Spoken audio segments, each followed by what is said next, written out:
The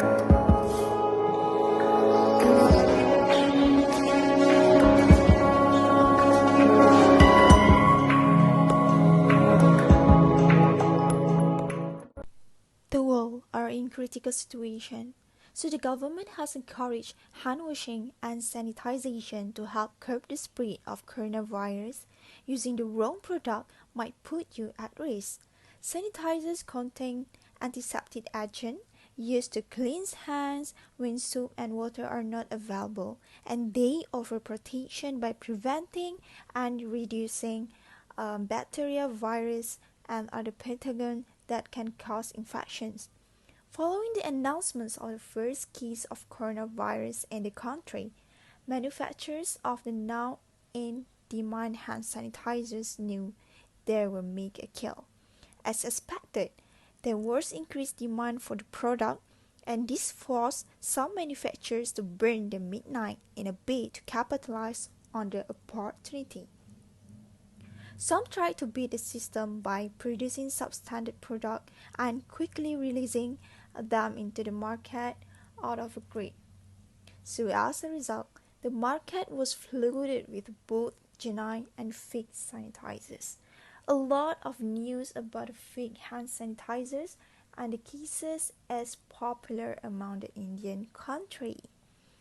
Due to the shortage and buying limits, they have spurred people to make their own hand sanitizer using recipes from the others, Twitters, YouTube, and so on. Then they sold it online in Shopee, Facebook, and others. But just because this recipe exists does not mean you should follow them and sell it in the highest price.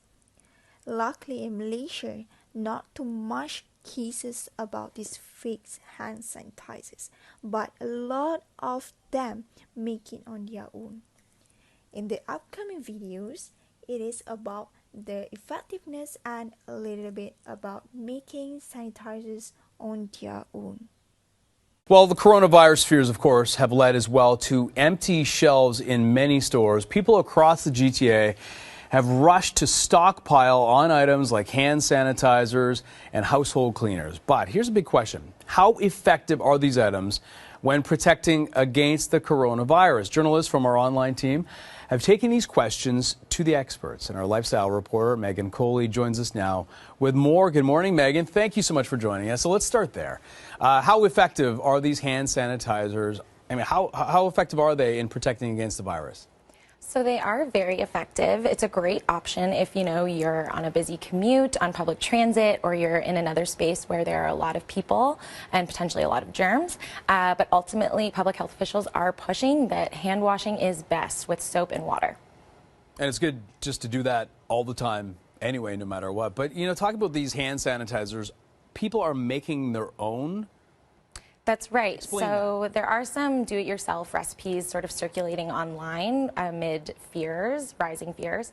The World Health Organization does have a recommendation, an official recommendation for how to do so, but it's really intended more for populations around the world that don't have access to medical grade hand sanitizer. So it's not really recommended for people in the GTA if they can go and buy it. Okay, now we are going to look at what are irresponsible people or scammers offer to you during this pandemic.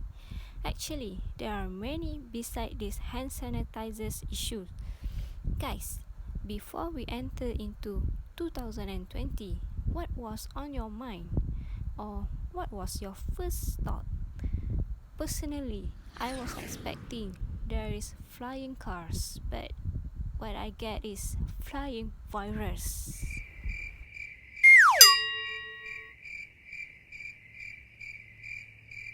So for this hand sanitizers issue, what are the policies that we can find? And it is related to our Malaysian itself. These are the example of hand sanitizer advertisement that was viral in WhatsApp group.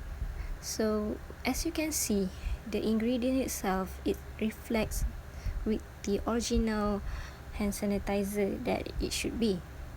We will look at one by one what are the policies stated in the statement and the packaging itself. The first one is appeal to convenience.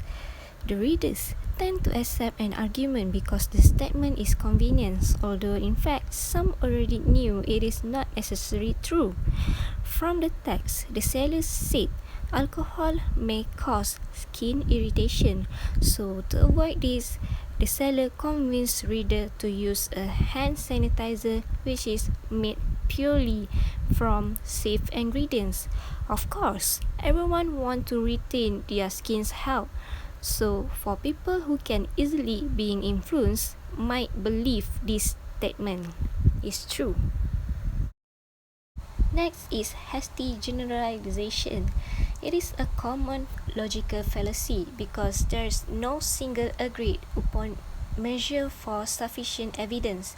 The seller used the word made purely from safe ingredients and helped to kill 99.999% of all kind of bacteria and virus.